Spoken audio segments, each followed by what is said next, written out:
The Crystal Heights Mall gleamed under dazzling lights, its towering glass walls reflecting the pale afternoon sky. The atmosphere was a symphony of luxury. The sharp rhythm of high heels on marble floors, the cheerful chatter of children tugging their parents toward new toys, the faint scent of expensive perfume blending with the aroma of Italian coffee drifting up from the ground floor. Crystal Heights was its own world, sealed off from the cramped, crowded neighborhoods outside.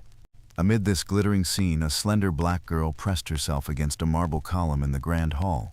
Her name was Naomi Carter, 15 years old, a first-year high school student. She wore a plain white t-shirt faded to gray, old jeans worn thin, and sneakers with frayed soles. Her natural curls were tied back, revealing a young, gaunt face and wide black eyes flickering with unease. Among the polished, well-dressed crowd, Naomi was a discordant note. She clutched a worn canvas bag tightly to her chest, eyes darting around the hall, clearly waiting for someone. Her classmates were still inside the sporting goods store, trying on brand-new uniforms for the upcoming school athletic meet. Naomi, however, chose to stay outside, tucked into the shadows of the hall. She knew too well her presence only fed the cruel laughter. Then a sharp voice cut through the lively air, slicing it open. "What are you doing here? Stealing something, huh?" Naomi flinched. Standing before her was a tall white man in a deep blue patrol uniform. Richard Doyle, 42, mall security officer. His square jaw and cold gray eyes radiated suspicion. He was infamous for being harsh, even ruthless, toward those he believed didn't belong in places like this. Naomi stammered, her voice so small it nearly vanished under the background music. "Well, my school organized this trip. I'm with my classmates, just waiting for them." Richard's eyes narrowed as he looked her up and down. The faded t-shirt, the scuffed shoes, the nervous stance, all of it screamed suspicious to him. He jerked his chin toward the bag in her arms. "Hand me the bag. I need to check it." Naomi stepped back, clutching it tighter. "No, it's just books." "Now!" Richard barked, his large hand lunging for the strap. Naomi panicked, pulling back instinctively.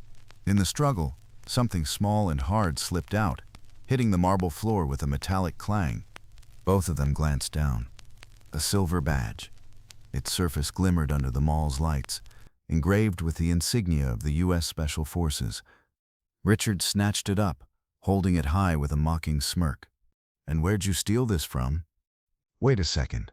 If you liked this video, please like, comment, and subscribe. It really helps us." Naomi's eyes brimmed with tears, her head shaking desperately. "No, it's not stolen. It's my dad's. He was in Special Forces."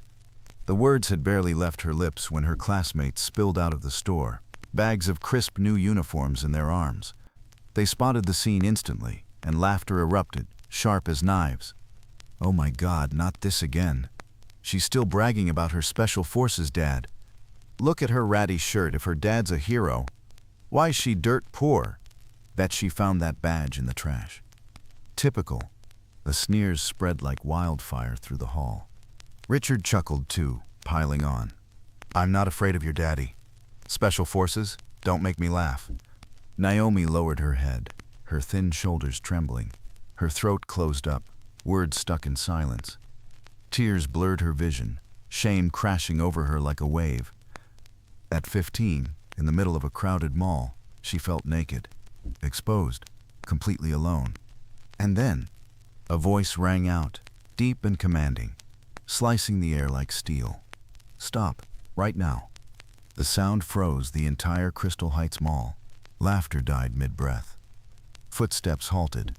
Dozens of eyes swung toward the source of that voice. Before we find out whose voice that was, let's take a closer look at Naomi Carter. Naomi was a freshman at a public high school on the outskirts of town. She had just turned 15, the age that should have been filled with innocence, basketball games, school trips, and lively debates in literature class. But for Naomi, 15 carried a burden even adults feared to bear. She lost her mother at birth. The only photo she had of Elise Carter was a faded picture. A young black woman with gentle features and a soft smile.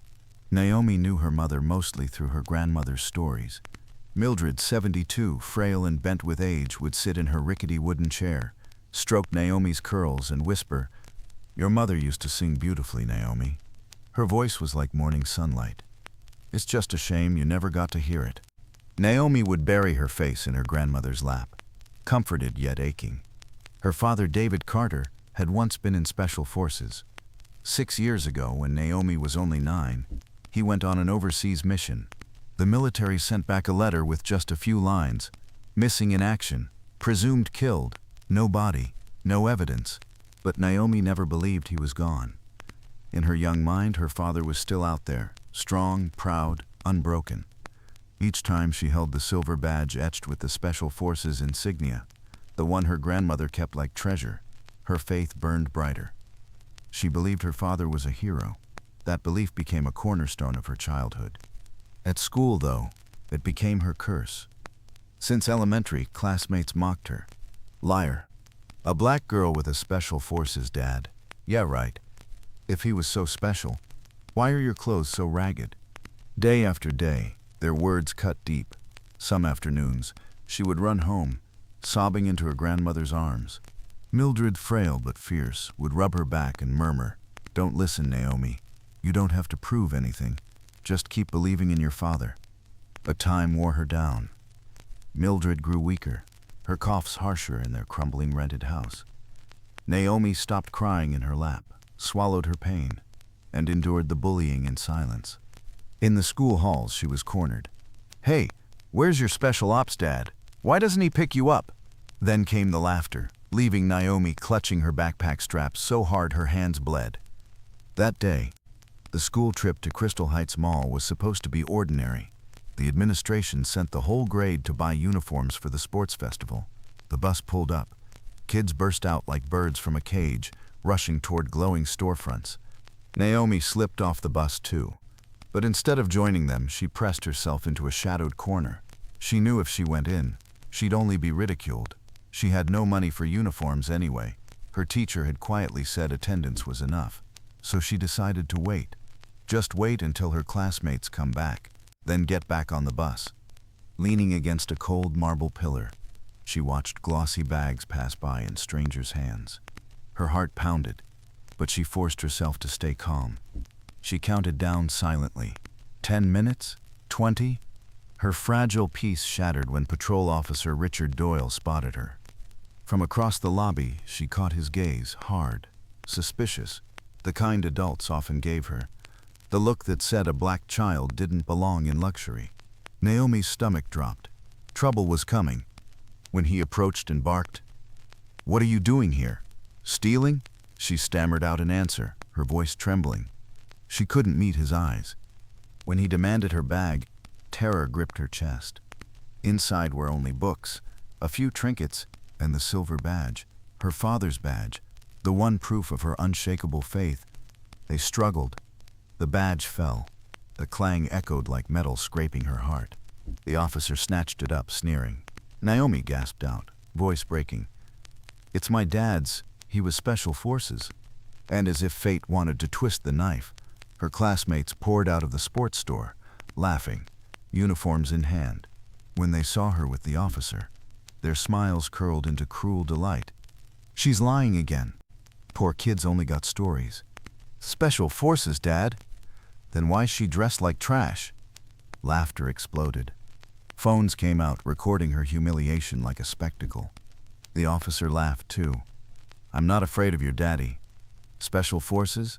Nonsense. Just a child's lie." Naomi's head hung low. Tears spilled, splashing on the marble floor. Shame surged like a tidal wave, drowning the last of her courage. She had endured bullying for years. But this, being torn down in front of strangers, cut deeper than ever. She wanted to vanish. Wanted someone, anyone, to shield her. But all she got were sneers and stares. And in that darkest moment, a voice thundered from behind. "Stop. Right. Now." It boomed across the grand lobby, silencing laughter, freezing feet mid-step. Every head turned toward the figure who had just appeared. The voice boomed, deep, gravelly, yet solid as a hammer striking marble. The sound cut clean through the laughter, silencing the bustle of Crystal Heights. Heads snapped toward its source. The crowd parted. From beyond the ring of onlookers, a figure emerged. A black man in a weathered U.S. Special Forces uniform. He was tall, broad-shouldered, his skin darkened by sun and wind. His close-cropped hair was streaked with gray, his jaw shadowed by a rough beard that made his face look both worn and commanding. The lines etched into his features spoke of years of hardship. His eyes, deep, heavy with grief and resolve, held a gravity that stilled the air. His uniform was frayed at the seams, insignia tarnished with time, yet he radiated an authority impossible to dismiss. The mall went quiet.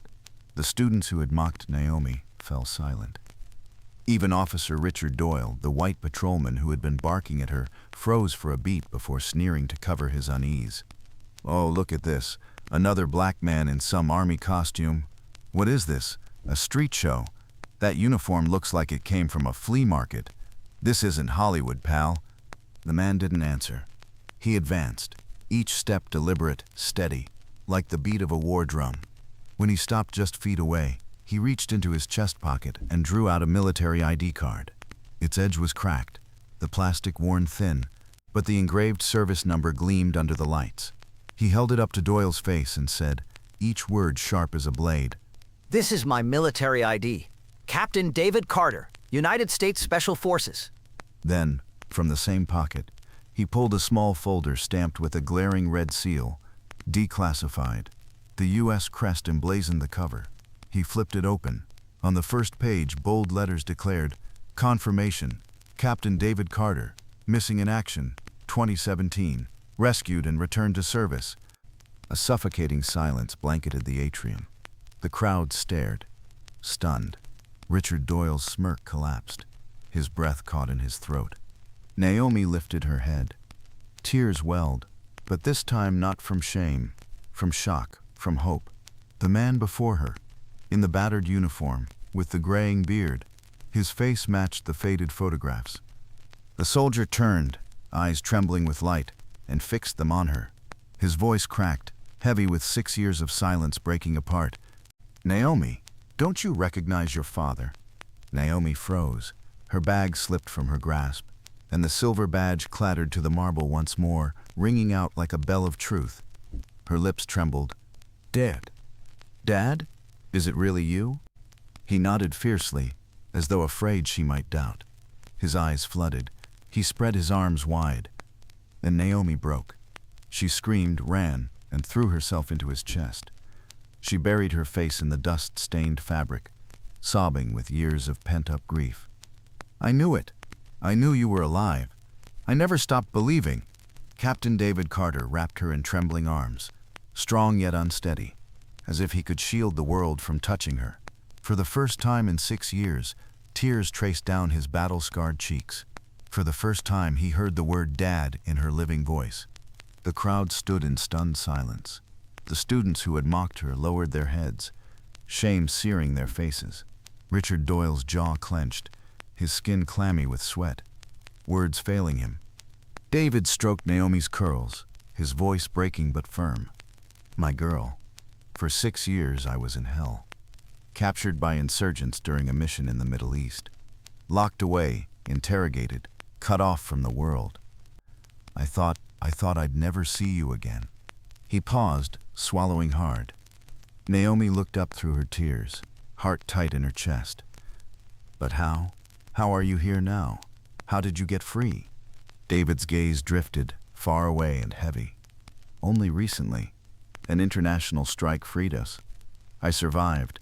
They brought me back to U.S. soil. After months of clearance and debriefs, the first thing I did was search for you. I heard your class trip was here, at the mall. I imagined you laughing with your friends. But when I arrived, the first sight I saw was you being humiliated for the very pride you carried in me." His voice broke, his eyes reddened. He held her tighter, as though he could crush 6 stolen years into a single embrace. Naomi sobbed in his arms, all the years of mockery and silent tears melting into raw cries. The 15-year-old girl, motherless, fatherless, finally found the missing half of her heart. Around them, the luxury mall hushed. No laughter, no scorn, only the sound of a father and daughter's cries echoing against marble and glass. a hymn of pain, of survival, of reunion, cutting deeper than any music that Mall had ever known. News of the Crystal Heights incident spread like wildfire. The shaky phone video, Naomi being humiliated, then her father appearing in uniform, circulated across every social feed. The image of a battle-worn captain clutching his 15-year-old daughter in the middle of a glittering mall stirred outrage and awe. The pressure on the local police was immediate. Officer Richard Doyle was suspended, pending investigation. Days later, he stood before a row of cameras, the man once smug and domineering, now pale, his eyes downcast, his voice unsteady. "I apologize to Naomi Carter and her family. My actions were wrong. I was wrong." Naomi sat on the couch at home, watching beside her father.